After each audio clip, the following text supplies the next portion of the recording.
संविधान को बदलने चले थे, संविधान ने इनको ही पूरी तरीके से बदल के रख दिया है। आज एनडीए की पार्लियामेंट्री मीटिंग है और उसमें से तस्वीर आपको दिखाना चाहता हूं कि स्क्रीन के ऊपर 5 दिन के अंदर मोदी जी की हेकड़ी निकल चुकी है।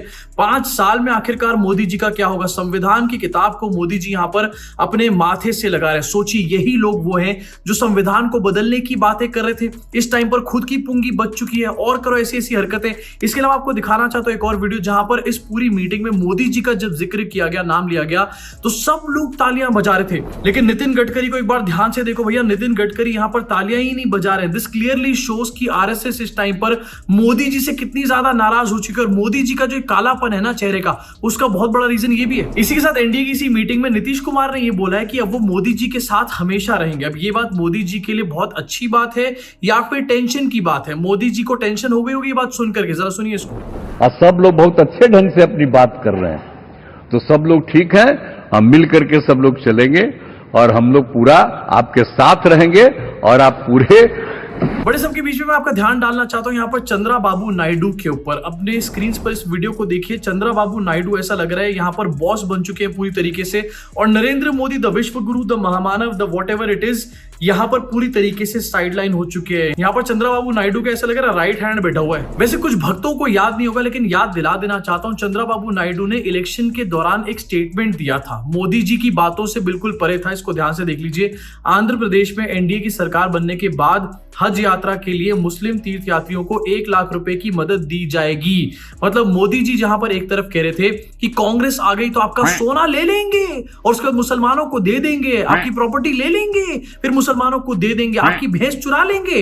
वहीं दूसरी तरफ उनके अपने एनडीए के जो मेन अलाई है यहाँ पर, यानी कि चंद्रबाबू नायडू, उनका ये वादा था कि हज यात्रा के लिए 1-1 लाख रुपए देंगे। लेकिन मोदी जी ने इसके ऊपर कभी बात नहीं करी, अपने भक्तों को बेवकूफ बनाते रहे। अब जहां पर चंद्रबाबू नायडू को मोदी जी बार बार थैंक यू बोल रहे हैं, मेरे हिसाब से चंद्रबाबू नायडू से ज्यादा मोदी जी को थैंक यू बोलना चाहिए बहुजन समाज पार्टी को, बहन जी को थैंक यू बोलना चाहिए। यस, क्योंकि यार यूपी में 16 सीट्स ऐसी आपकी स्क्रीन के ऊपर देखो जहां पर मार्जिन जो है बहुत कम था और बीएसपी को मार्जिन से ज्यादा यहां पर वोट्स मिले हैं। अकबरपुर, अलीगढ़, अमरोहा, बंसगांव, भदोही, बिजनौर, देवरिया, फर्रुखाबाद, फतेहपुर सीकरी, हरदोई, मेरठ, मिर्जापुर, मिश्रिख, फूलपुर, शाहजहांपुर, उन्नाव, ये सारी सीट्स ऐसी हैं जहां पर जो मार्जिन था भारतीय जनता पार्टी के और इंडिया अलायंस के हार जीत का, उससे ज्यादा वोट जो है वो बीएसपी को मिले हैं, यानी कि बहन जी को मिले हैं। और इसलिए यहाँ पर मैं ये बात बोल रहा था कि मोदी जी को चंद्रबाबू नायडू से ज्यादा इस टाइम पर बहन जी को थैंक यू बोलना चाहिए, बहन जी की यहाँ पर चमचागिरी होनी चाहिए। अब वैसे आने वाले टाइम में बहुत ज्यादा सरप्राइज मत होना अगर आप लोग ये भी देख लो कि बीएसपी का कोई बंदा यहाँ पर मंत्री बन जाए या फिर बहन जी की तरफ बहुत ज्यादा नरम हो जाए मोदी जी,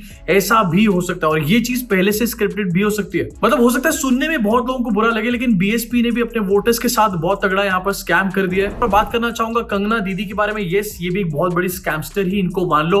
कल एक न्यूज निकलकर सामने है जहां पता चला कि इनको चंडीगढ़ एयरपोर्ट पे किसी सिक्योरिटी पर्सनल ने थप्पड़ मारने का काम कर दिया। यस, वैसे देखो यार, कंगना रनौत की शक्ल देखकर गुस्सा आता है, इनकी हरकतें ही कुछ इस तरीके की है। लेकिन यार वायलेंस किसी भी चीज का कोई इलाज नहीं है, कोई सोल्यूशन नहीं है वायलेंस किसी चीज का।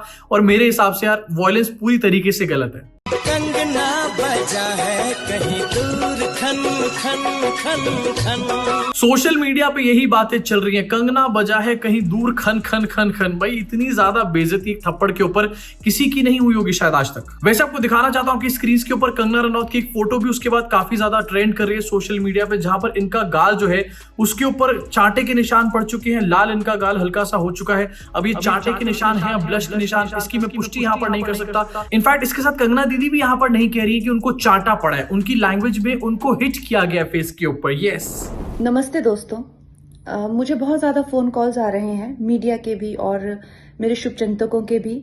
सबसे पहले तो I am safe, I am perfectly fine.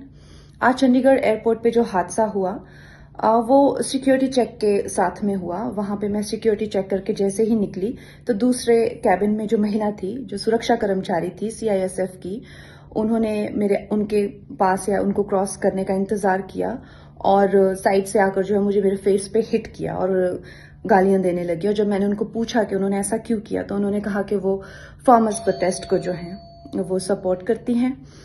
और I am safe, but my concern is कि जो आतंकवाद और उग्रवाद पंजाब में बढ़ रहा है, how do we handle that? Thank you.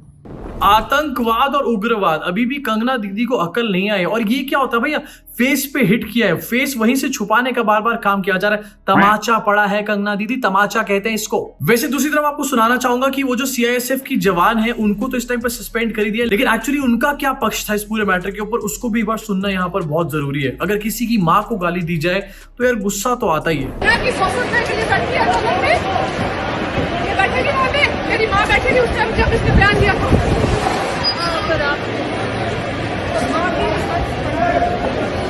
यार किसी की माँ को अगर ये कह दिया जाए कि 100 रुपए में ये औरत कहीं पर बैठी हुई है तो डेफिनेटली गुस्सा आएगा। लेकिन फिर भी यहाँ पर मैं कहना चाहूंगा कि यार मार धाड़ लड़ाई ये नहीं होनी चाहिए, वो भी एटलीस्ट सिक्योरिटी पर्सोनल की तरफ से, क्योंकि अगर इस तरीके की हरकतें हुई तो भैया कंगना रनौत उन लोगों में से है जो इन्हीं के ऊपर अगले 5 साल तक पॉलिटिक्स करती रहेगी।